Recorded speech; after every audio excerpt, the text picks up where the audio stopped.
Yo, what's going on, YouTube? Welcome back to another Minnesota Twins game review. We won. That is what is important, right? We're going to go through the checklist here in a second, but we won. And that is the most important thing in this game.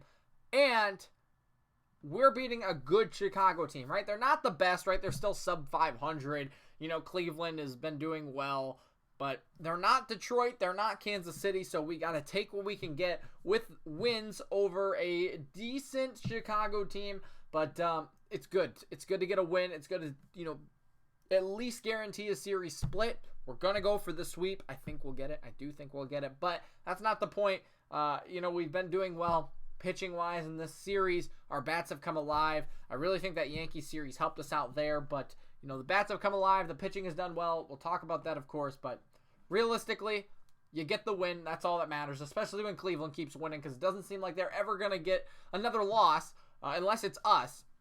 But just doesn't seem like any other team wants to help us out in that category by beating Cleveland. Last night, Kansas City gave them a run for their money in the 14th inning. Cleveland went ahead and won the game. Tonight, Cleveland won 8-3 over the Royals, but we got the wins too. We're matching pace with them, and if we stay ahead of them, we're 2 games up, I think, right now. So we stay ahead of them, they can't catch us, right? 2 games is 2 games, and we'll take it. So let's talk about this game right now. 6-2 was the final score. We had 10 hits. They had 8. We made an error. They made 2. When was the last time we had a game without an error? I don't know. We've been making a lot of errors lately. Tonight it was a rise, his 3rd. But you know what? I still like him in the lineup. I think his bat is too important. And he's been super, super clutch.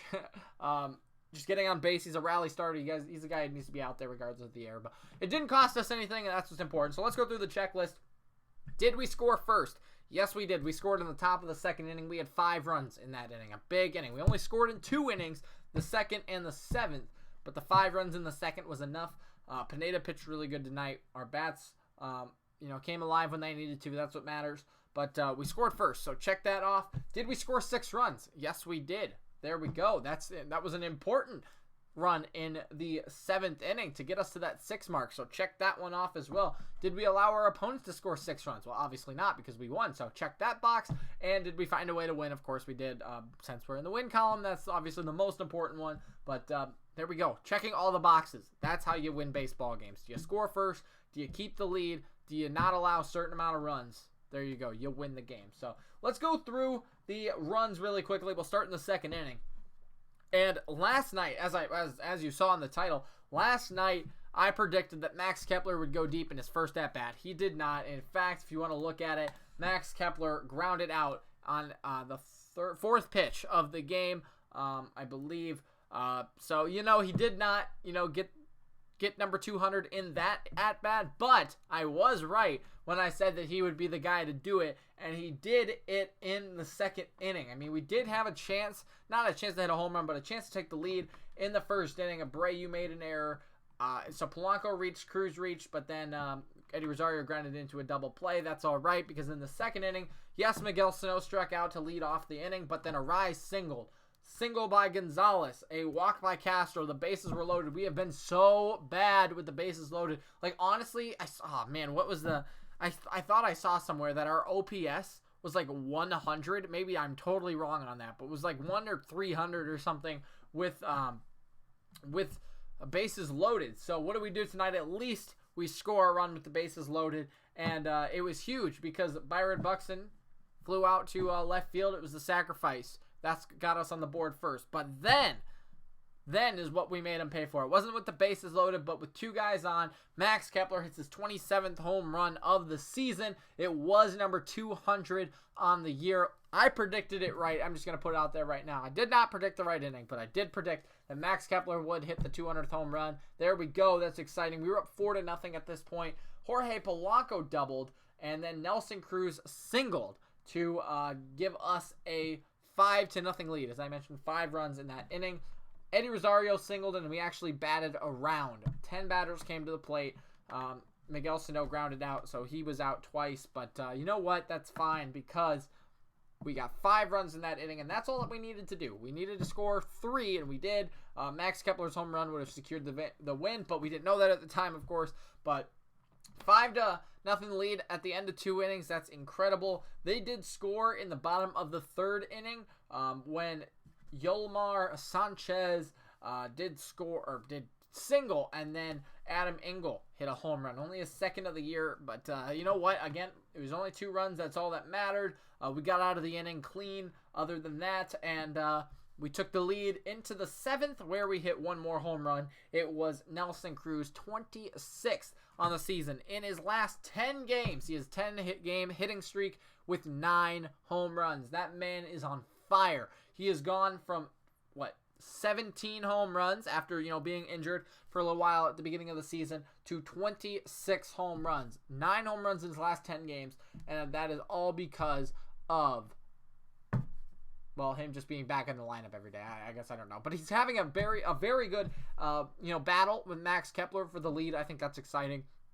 Eddie Rosario, he's got to get a hot bat again, and then he'll be right back up there. But that's exciting. And if Miguel Sano gets hot again, he could be up there as well. But it's exciting. We could have guys with 30 home runs. 3 guys with 30 home runs? It's possible. It is very possible. Miguel Sano gets on a hot streak again, just like Cruz is.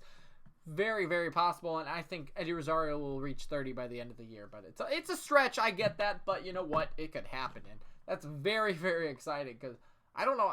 Can anybody tell me how many teams have hit 30 home runs by 4 different players? I don't know what the max is. I don't know what the most is, but that would be so exciting. But great job by Nelson Cruz. That's exciting. We're getting our money's worth from him right now. When the ball is flying out of the park, that's what's important, and we got the win because of it. So, not because of his home run, but you know what I'm saying. So let's talk about pitching. Great job by pitching. Let's talk about last night, too. So last night, Barrios went 7 innings. We brought in Sean Poppin. Boom, finished off the last 2 innings clean as a whistle.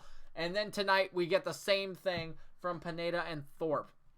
I'm telling you, we need to make some trades. But if we don't, we're screwed for the playoffs. But until then, our guys are going to give us some innings. And the guys who were not even on the team at the start of the year. I mean, if you want to look at the starting bullpen at the beginning of the year, it was Parker, Rogers, May, McGill, Morin, and Hildenberger. Maybe I'm missing 1 or 2 maybe. Who am I missing? You'll have to help me out with that, but I don't know who I'm missing, but there you go. That's 6 guys. And Perez was at the bullpen at the beginning of the year, so I guess that's 7 because we had 4 starters. So is that all? Maybe I'm still missing 1, but are you kidding me? 4 of those guys are not even on the team anymore. McGill, Morin, Parker, and Hildenberger have either been designated for assignment, traded away, doesn't matter. They're not on the team anymore. And we have brought in Thorpe, Poppin, Smeltzer, Shashak. Am I missing anybody else, or is that it? Thorpe, Smeltzer, Shashak,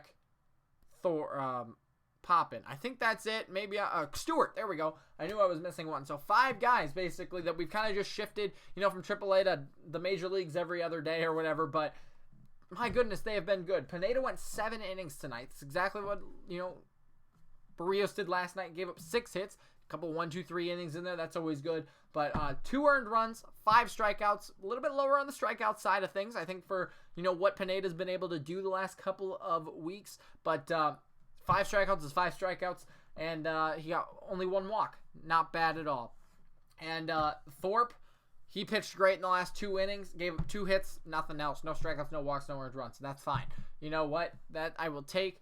And here's the bigger thing. Pineda did pitch 96 pitches. He threw 62 strikes. That's very good. How about this, though?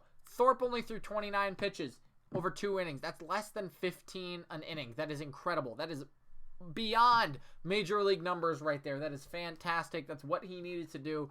That's what he needs to do every time. And again, I think we need to make trades, right? There's no question about it. But we do have guys, some lefties, with Thorpe and Smeltzer that are going to go out there and throw good innings. We need to make a trade. I'm not saying, these guys are going to be with us in the playoffs or going to help us this year. But if they do not make a trade, which who knows with the management, I mean, we do have some left-handed guys. Maybe Perez moves down there as well. And Rogers won't be alone as a lefty. So there is that positive, I guess. But we need to make a trade, of course. But let's go through the hitting to end things off. The box score for the hitting. Kepler went 1 for 5 with 3 RBIs and a run, of course, with the home run. Big home run, 200 on the year. The fastest team in the major leagues to ever reach 200 home runs. The previous record was in 2005. It was the Rangers in 122 games. So we beat them by, this was 103, 19 games or so. There you go. That's incredible. We are going to break 300 easily. Not quite easily, but we're on pace to do that. Then Polanco went 1 for 5. Cruz went 3 for 4 with 2 RBIs and a run. Again, having a home run to his own. 27, I believe. Yeah, no, 26. 27's for Kepler. And then Rosario 1 for 5. Sano went 2 for 4. And Arise went 1 for 3. Did make that error like I mentioned, but drew a walk and a run. Got the first run of the game. Then Gonzalez 1 for 4 with a run. Castro 0 for 3, but he did have a walk and a run. And then Buxton went 0 for 3, but he did have an RBI on the sacrifice, which did, again, lead off the game, or not lead off the game, but gave us scoring in the second inning. But that was it. There you go. I like it. That's a good win for the Twins. And we just got to keep looking forward. Can go for the sweep tomorrow, go for the series win. And, well, not the sweep tomorrow, but you know what I'm saying? Series win tomorrow, sweep on Sunday, and just keep going. You know, that's all you can ask for at this point in the season is win games, make some trades, go to the postseason. So hopefully you guys enjoyed it. Make sure to leave a like, subscribe if you haven't already. Check the videos above my head if you missed them. But other than that, thanks so much for watching. Leave a like, subscribe, and we'll see you tomorrow.